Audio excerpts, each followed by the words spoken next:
You know what's a fun thought experiment? Imagine going back in time. You don't even have to go too far. And having a conversation with someone that's from the time period using modern terms. Think about it. You're talking with your time buddy about all the madness that's in store for them. And then he starts talking about this time when he tried to talk to a girl and it failed epically. Not sure why he would tell this story, but roll with me here. You respond with, "Dang man, you must have been real thirsty." Your friend looks at you, confused, and says something like, "No, I wasn't thirsty. What are you talking about? Is this some kind of future talk?" Or what if you've used the word salty, or described someone as a complete Karen?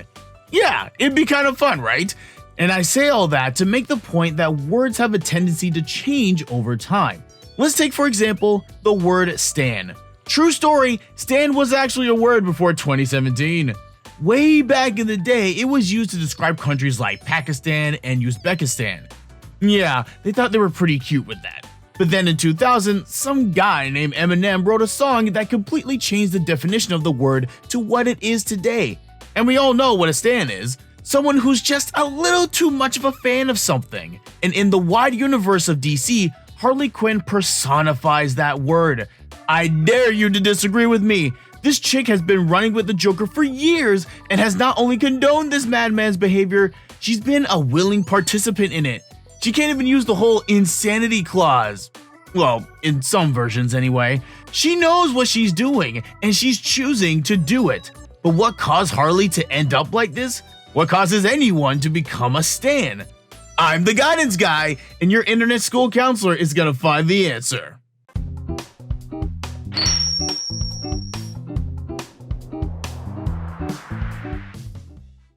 When talking about Harley Quinn, it's perhaps impossible to talk about her without bringing up the ace of knaves himself, the Joker. And a while back, I did a guidance guide on the Dark Clown. So if all this Harley talk has you curious about the Joker, I'll put a link in the upper corner right there. In that video, we went into whether or not it was possible for the Joker to have ended up the way he did in our world.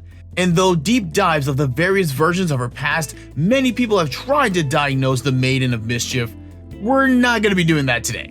Our goal today is to show through Harley's actions how people can become not psychotic murdering sidekicks, but willful puppets of someone else's will. And in order to do that, we need to start at how Miss J got involved with Mr. J in the first place. In most stories that mention Harley's backstory, the tale begins in her days as a psychiatrist working at Arkham Asylum. That's right, people, the Cupid of Crime is a doctor.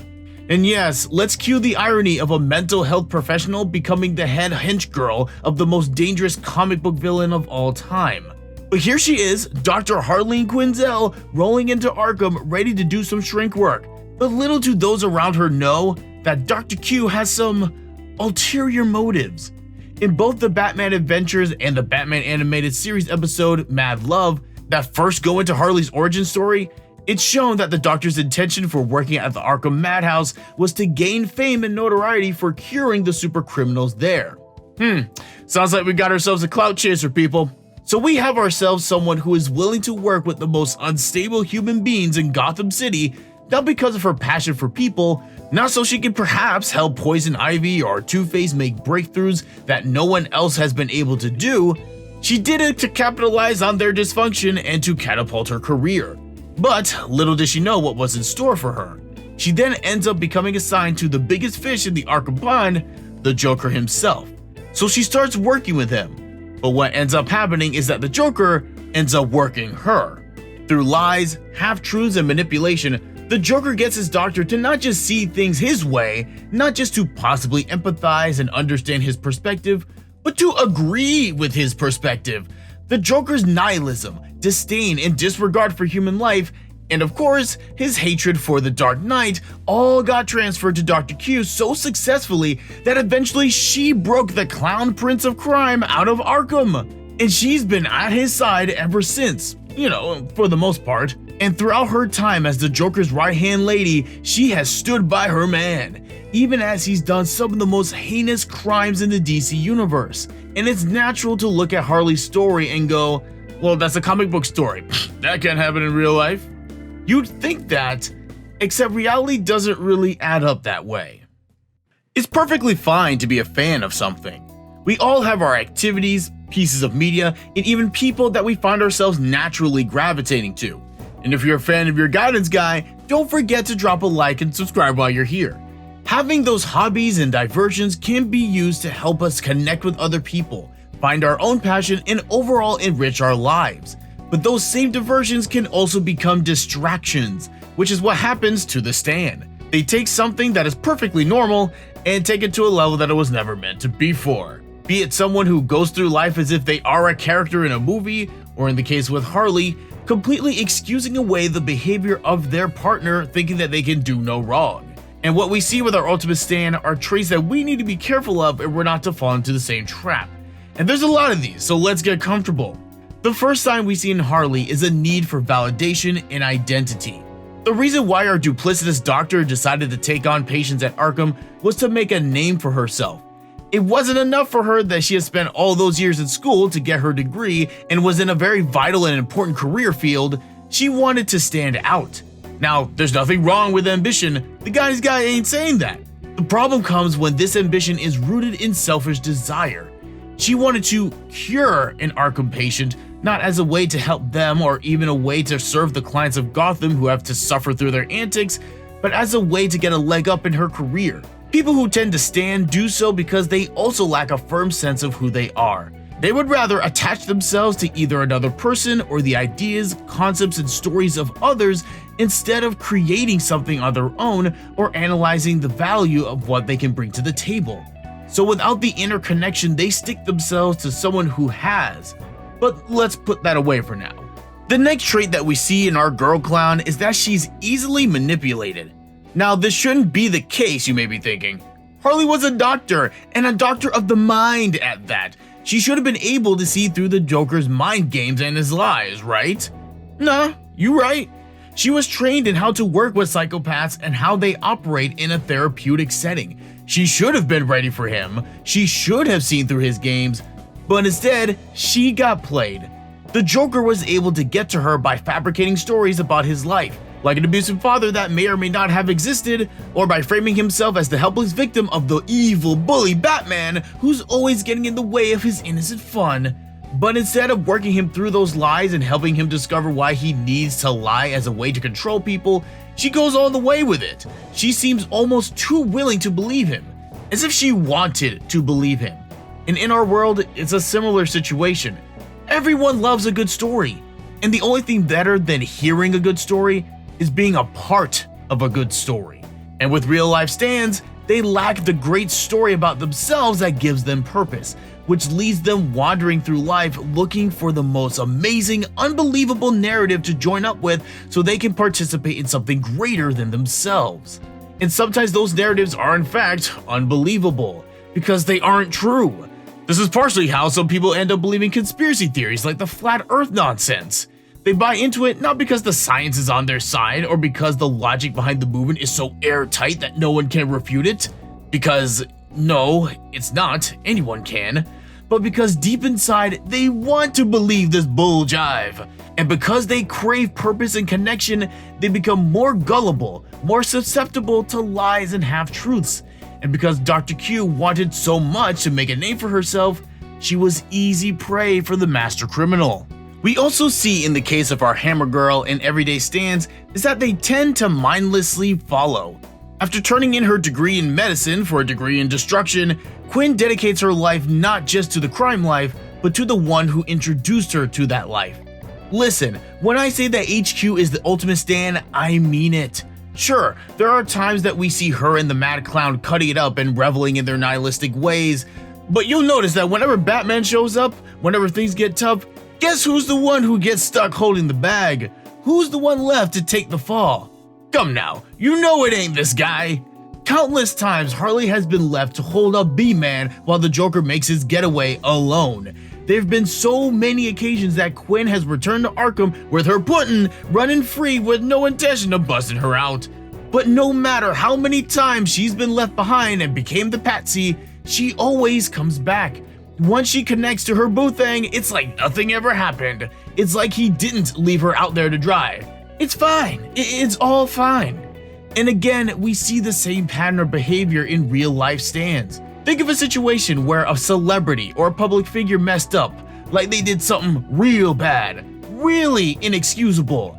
And let's be real here, in this day and age, it's not hard to come up with examples. Most people will realize to distance themselves from that toxic situation and walk away. But the stans though, they're still there. They're still liking and following that figure, and they become volunteer members of that person's PR group and start spinning the situation. They create narratives to explain away the unexplainable. And they do this, why? Because they need to hold on to the story that they've put themselves in, to prop up the flimsy purpose that they've given themselves that is nothing like the one that they could actually have if they actually took a hold of their own lives. Because if the narrative that they've stick to falls apart, then they run the risk of falling into despair. And here is the crux of it all. This is the factor that connects everything together between DC Super Stan and the ones we see online or IRL. And it's the factor of low self-esteem. And this factor explains everything we see in Harley Quinn. It's the reason why she was willing to help people for selfish and shady purposes, because she felt that despite being a frickin' doctor, she still felt like she hadn't accomplished enough, that she wasn't enough as she was. It's why she allowed herself to become a pawn of Gotham's most dangerous criminal despite having all the skills to avoid that fate. She wanted to give her life meaning and purpose, so she hitched up with one of the most infamously meaningful people in the city. And it's why that, even now with all the breakups and makeups that she's had over the years, she keeps coming back to this lunatic. Because she needs to stay connected to the mass murderer, because she believes that she won't be able to make a name for herself. She wouldn't be able to make an impact or matter without him. And all that doesn't happen unless you have a low self-regard. The reason for Harleen's basement-level self-esteem could be traced back to her childhood. The comics have expanded into Harley's childhood and revealed that she had to deal with an abusive father growing up. Yup, daddy issues, she's got them, and for everyday stans it could be that. Or it may be a life full of struggle, or a life where reality didn't match up to their expectations.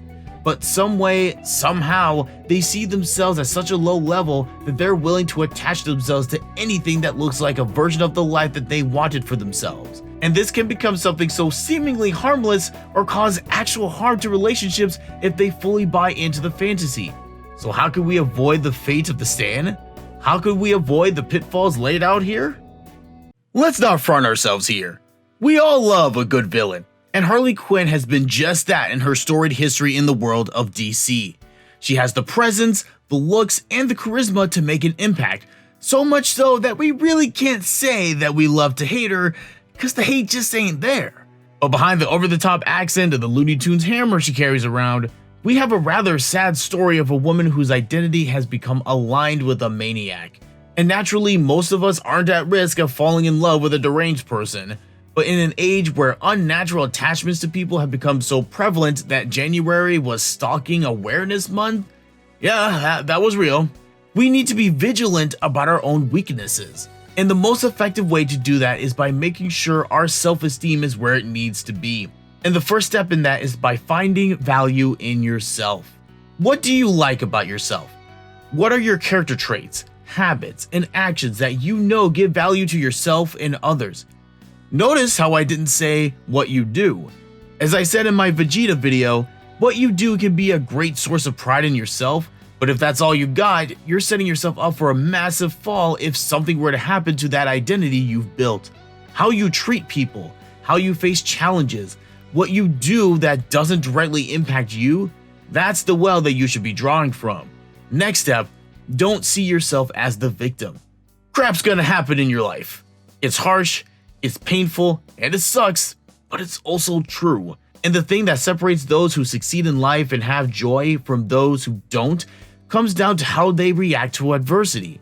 Victims will blame, shift responsibility, and allow their pain to become part of who they are.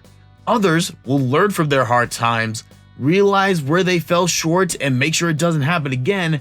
And though they may still have scars from their experiences, they don't let the scars define them. And finally, they ask questions. They don't simply believe whatever an authority figure tells them simply because they have power. Like the old saying goes, question authority.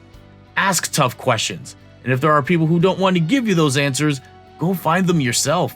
Because I'm sure that if our girl Harley did those things before she stepped to Arkham, who knows? She may have been able to cure the clown. Like I said, enjoying things is a part of life, but at no point should those things, be it media or people, override who you are or how you see the world. Because as we've seen with Harley, the world of The Stand is nothing but a world of madness. Thanks for watching. Let me know in the comments what other characters and franchises you'd like me to discuss next. Also, don't forget to like, subscribe, and ring the bell so you know when the next video is ready. Until next time.